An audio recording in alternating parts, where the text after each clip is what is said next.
HCAM News is supported by our viewers and by Hopkinton Drug, located in this historic New England town since 1954.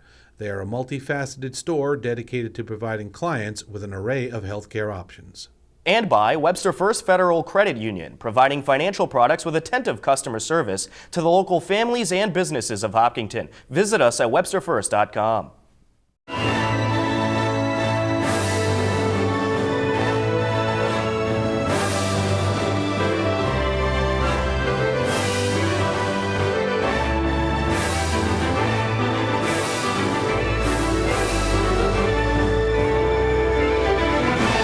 Hello, and welcome to HCAM News. Tom Nappy at the anchor desk to fill you in with what's happening in town.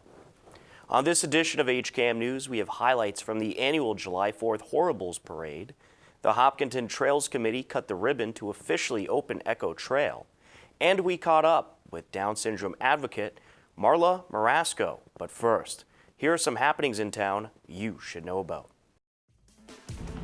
On Monday, July 16th, Ashland Legion hosted Medford. It was a good pitching battle throughout. Bottom of the sixth. It was a 1-1 game, but Post 77 got some offense going. And up in the pitch, and this is up the third base side, and that is going to be a fair ball. And the lead runner going to be waved around. Here comes Kavanaugh. It's 2-1 Post 77. An RBI single for Ronan Bates. Second pitch that Falkenberg threw. One out, one on. Falkenberg deals. And this is hit high in the air over to right field and caught by Andrew. And the runner's going to tag, head to third. And the throw is going to be launched over towards us. And now Bates is going to score on the overthrow. And it's a 3-1 game. That score would hold. Owen Ward goes the complete game as Post 77 trots to a 3-1 victory and improved to 12-4 overall. On Thursday, July 19th, Ashland took on Sudbury Post 191. It was a 5-5 game heading to the bottom of the sixth when the Post 77 offense absolutely exploded. Gets a piece of this one, drives it over to center field, and that is going to take a hop over the wall. A ground rule double for Ben Thomas, and 2 runs will score. Actually, Kavanaugh would be in line for the win. As this is driven into center field, past the reach of the shortstop. Ben Fink comes around to score. Behind him is Ben Thomas. 2 more runs come around for Post 77. A 2 RBI single for Drew Rankatori. Well, if they only win 1 game, Post 77 could have first place. As this is driven into left field, that'll get down for a hit. Lead runner being waved around. Here comes Rankatori. Another run's going to come in, and that is going to be an RBI double for Jackson Horning. And he will advance to third on a misfire. Set to deliver. And that's going to get by. Horning's going to come around to score. 6th run of the inning for Post 77. 7 runs in the inning gave Post 77 a 12-5 lead. In the top of the 7th, Lewis Rossi made his first pitching appearance.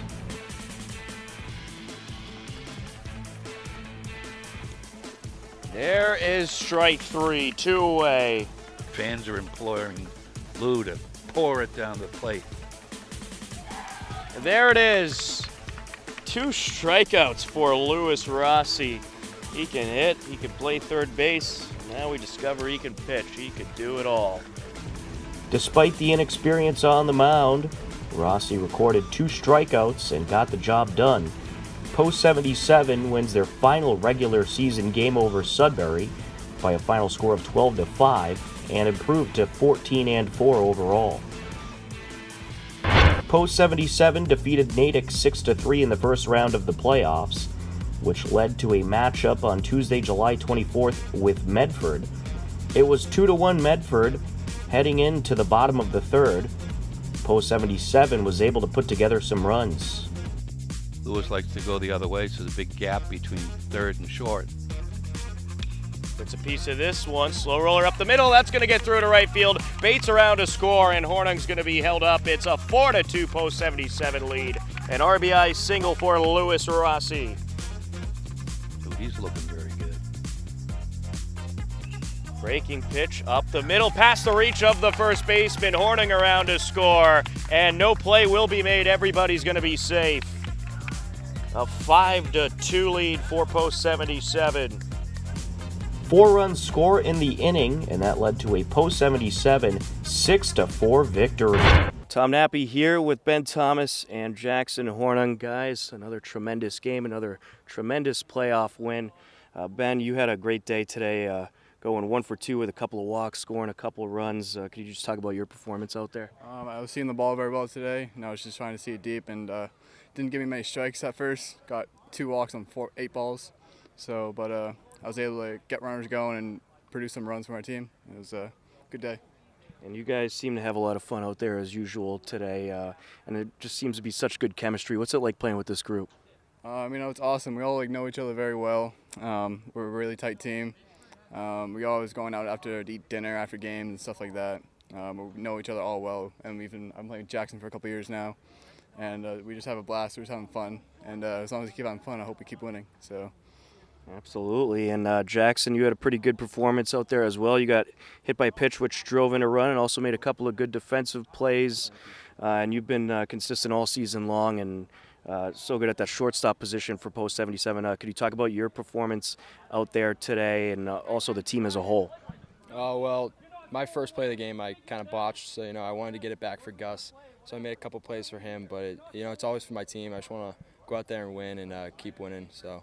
And then just the whole team played great today. We hit the ball when we needed to. We got that pitcher out early, got some runs with the bases loaded. So, just doing the little things that help us win. And could you talk about Luke Gustafson's performance out there today? He had a battle through a couple of innings, but he got the job done out there today, and he pitched pretty well. Yeah, he did. He pitched well the first few innings. Got into a little pickle in one of the innings there, but he ended up only letting up 1 run, striking out most of them, I think. I don't know if it was 2 or 3, but he just gets the job done when he needs to, and he throws hard all the time, so he's great. What's it like to be a part of this group? Oh, it's great. I came in last year, and everyone's just so tight. Everyone loves hanging out with each other, so I think that just helps the chemistry and helps us play better throughout the season.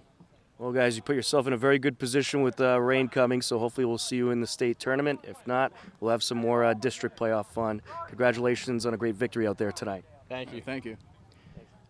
Tom Nappy here with Lewis Rossi and Sean Jewett. Guys, a tremendous game out there today. Good victory over a good Medford team, and you put yourself in a good place with the rain coming. This could be the last district playoff game there is until the state tournament. Could you just talk about your team's performance out there today? Well, we all went out there with the mindset of winning. We knew we had to win. We know the circumstances for the rest of the week, and we all went out together, and we all played for each other, and honestly, that prevailed. We went down a little in the first, but we got everyone's spirits back up for the end, and that really helped, push through. And Lewis, you had a great game out there. You went 1 for 3 at the plate. You drove in a run. Could you talk about your performance out there today? Well, did all right, I guess. I think, the key for, the whole team was just to, be patient. Their first pitcher was a little wild, so we actually ended up getting him out of the game in, the 3rd or 4th inning, because he ended up walking a lot of guys. So be patient. And then when I got up, they had just brought in a new pitcher, so I just timed him up. I got him an inside fastball, and I didn't hit it that great, but snuck through the hole and drove in a run. And that inning was a four-run inning, probably the reason why we won. So it felt great. And you guys seem to have kind of a loose feel out there, but really step it up when you need to. Can you just talk about what it's like to play with this group? It's awesome. I've never been on a team as good and as together as everyone on this team. We all play together, and it's just incredible. Yeah, it's a lot of fun. We all just, all of us here just want to show up, have fun in the summer, and for us that means showing up to this park and playing baseball and beating teams, and that's pretty much it. And I have to ask, how was it to be able to pitch the other day? That was fun. I mean, I haven't pitched since 3 or 4 years ago, but got out there. I couldn't really throw strikes at first, so I had to throw sidearm, and somehow that worked. So that was fun. I'm glad. I got 2 strikeouts, a little surprised, but It's a lot of fun. I probably won't get to do it again, so I'm going to enjoy it. Absolutely. Well, you got through a solid inning, so well, hopefully many more playoff games to come. Congratulations to you guys. You've been great all season long, and we look forward to more playoff baseball. Yeah, thank you. On Wednesday, July 25th, Ashland took on Lowell in Lowell and fell 5-2. They have one more chance to beat Lowell, win, and advance to the state tournament, lose, and the season comes to an end. Post 77 currently stands at 16 wins and 5 losses overall.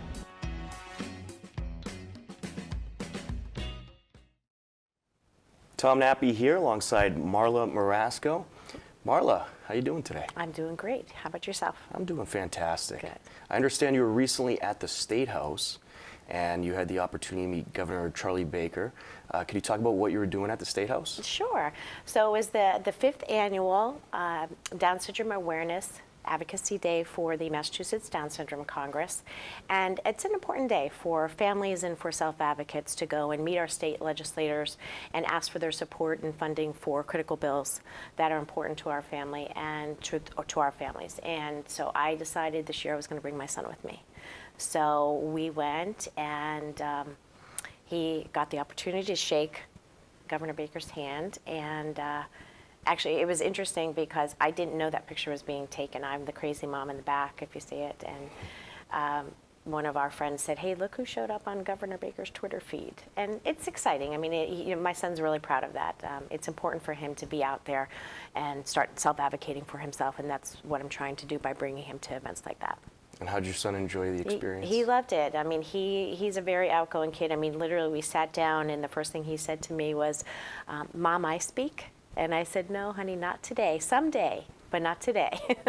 So he can't wait to share his story with people. And how long have you been involved with these programs? Basically since the day he was born, so for the last 12 years. So we moved here 3 years ago, and I literally picked up the phone and called the executive director, Maureen Gallagher, of the Massachusetts Down Syndrome Congress, and I said, "Hi, we're new to the state, and want to get involved. And what can I do?" And so I met with her, and I've been involved with them since then.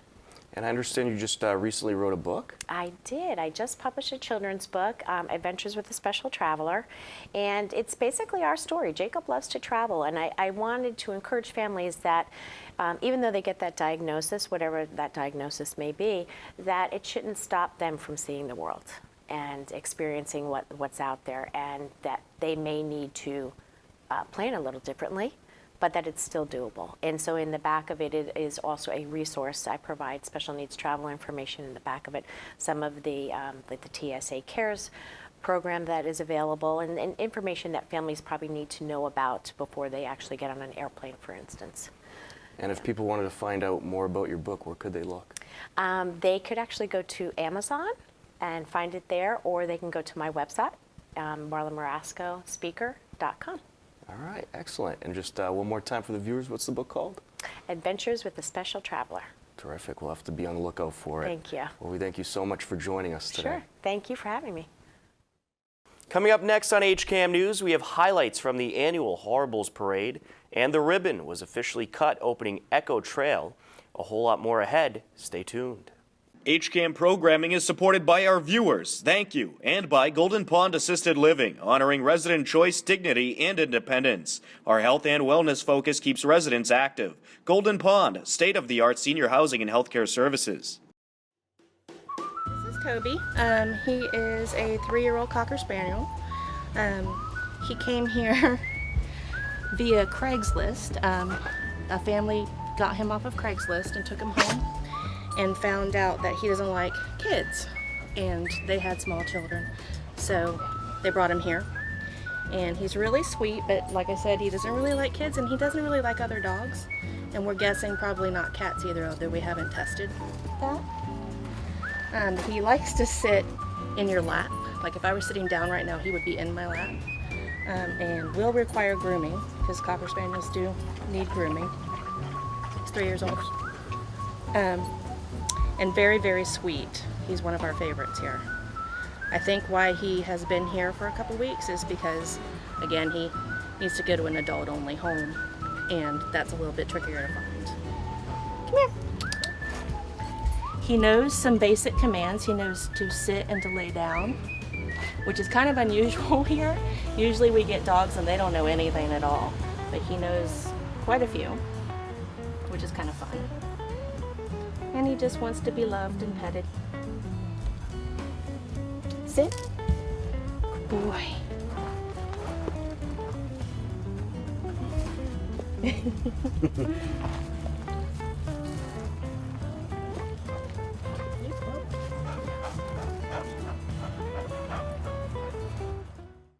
All right, workshop series in July. We should shoot a promo for it. Yeah, but what's the concept? Has to be cool. Is this cool? Is this cool? Is this cool? This is cool.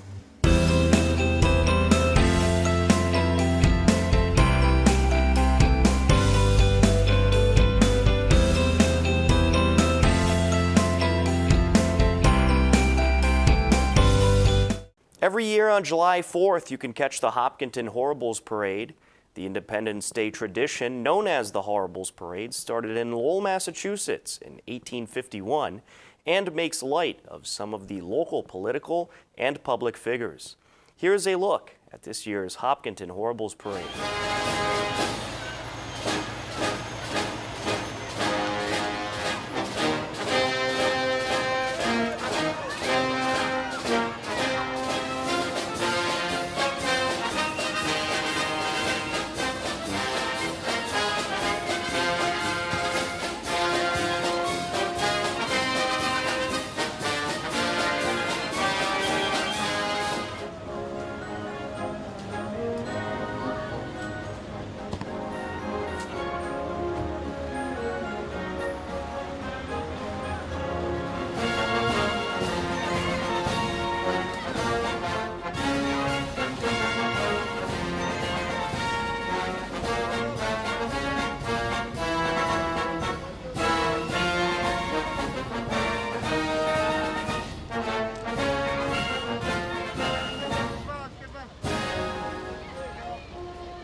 Kind of an exciting year for me because the parade committee finally let me be a judge.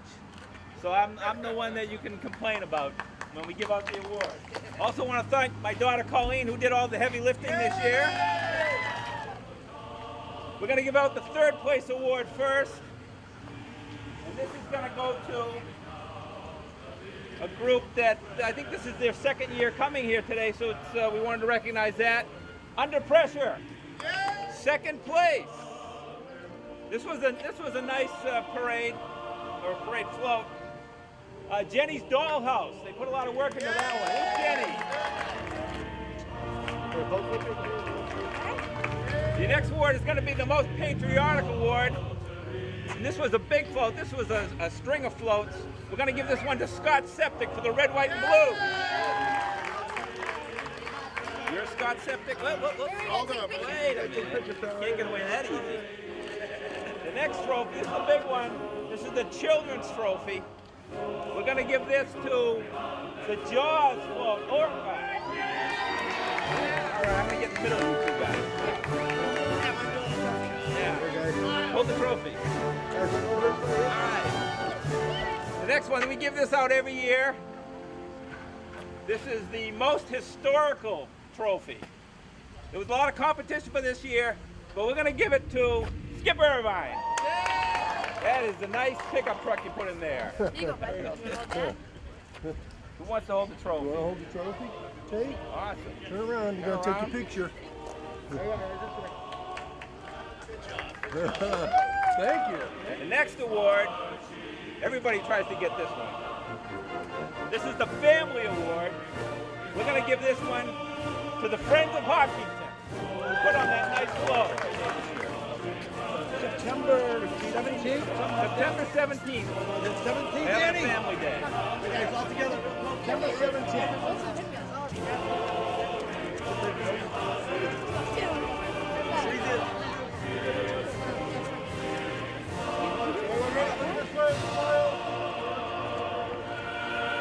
Okay, here's the grand prize. what all I've been waiting for. This is the selection trophy. We're going to give this one to a newcomer this year, a local business that decided to participate, the Decker Place.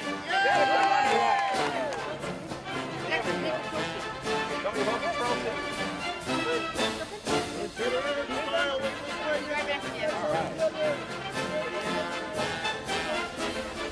Well, thank you for all coming out. That completes the trophy celebration, and thank you again. All right. To view the full parade, head over to our YouTube page, youtube.com/HCAMTV. After receiving $50,000 from the State Department of Conservation and Recreation, the Hopkinton Trails Committee officially cut the ribbon to open up Echo Trail. The trail is located off of Granite Street. Here's a look at the opening ceremony. The purpose of this ceremony is to open up the Echo Trail, which you can see most of right before you. It's a trail that runs down an old rail bed.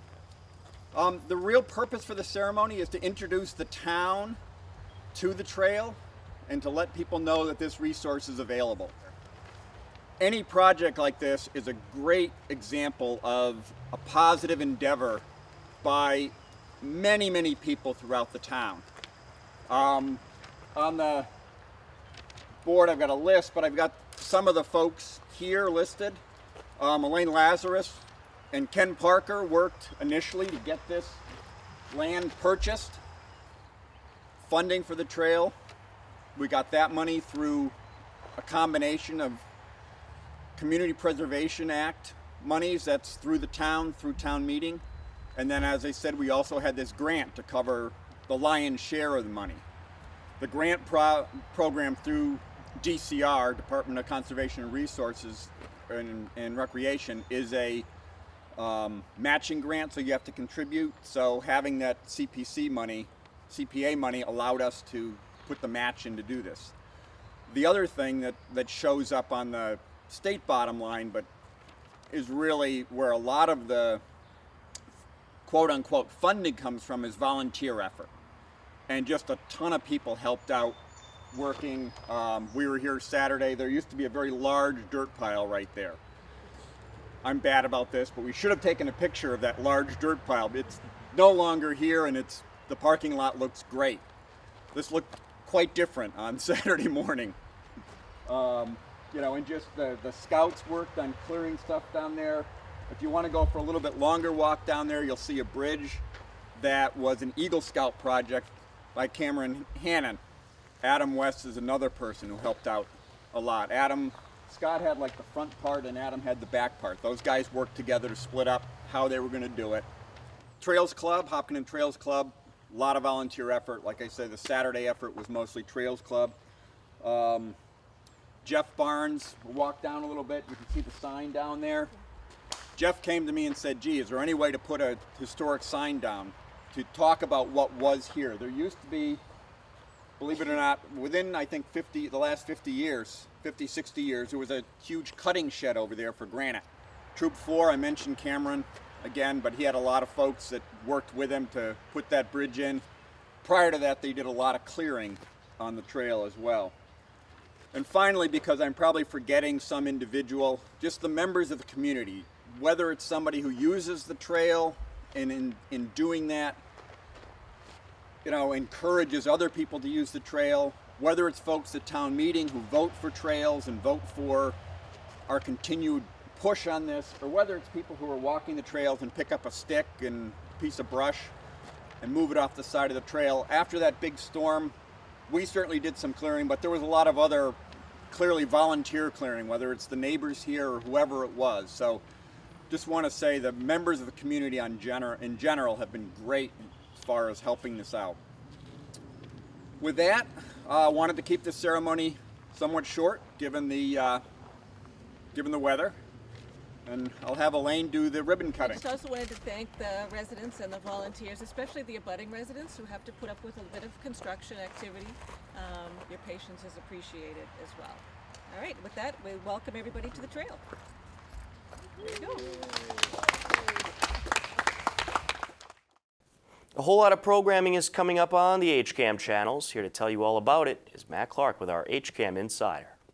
Hello everyone, and welcome to this week's edition of the HCAM Insider. I'm Matt Clark, and here's what's happening this week on HCAM. On Friday, July 27th at 5 p.m., Hopkinton poet and writer Polly Brown performs her poetry on a new episode of Wake Up and Smell the Poetry. This is called Spring Ditch. Where can we go on a fickle day, mild, over mud-leaking, clutter-piled snow? How can we celebrate the spring? On Monday, July 30th at 8 p.m., author and Down syndrome advocate Marla Morasco talks about her life and work on a new episode of All About Hopkinton. We did know from all of the tests that we had done that he was going to have Down syndrome.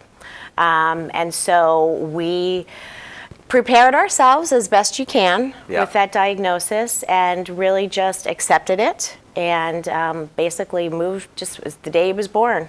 It was just, we just moved forward and lived our life and have been having a great time doing it and you know, advocating for him in the schools and in our community. And on Thursday, August 2nd at 8 p.m., Steve Spector and the Hot Acoustics perform in this week's edition of the Concert on the Common. And on HCAM Ed, the Ashland Legion Baseball vs. Newton game will air. If you want to know more about all of HCAM's shows before they air, then head over to hcam.tv/connect, where you can sign up for our HCAM Insider newsletter. Or if you want to know more about what's happening in Hopkinton, you can sign up for our daily news updates. That's all for this week's Insider. I'm Matt Clark, and as always, thanks for watching. Back to you, Tom. Thank you, Matt. That will just about do it for this edition of HCAM News. Don't forget, you can stay up to date with everything Hopkinton by checking out our website, hcam.tv, as well as our Twitter and Facebook page. Be sure to head over to our website for the latest happenings in our community and check out the new Hopkinton Community Calendar to take a look at upcoming events in town. If you have a Hopkinton-related video, photo, or story idea, I want to hear from you. Email me at news@hcam.tv. With your help, we'll cover even more of our community. For everyone here at HCAM, I'm Tom Nappy.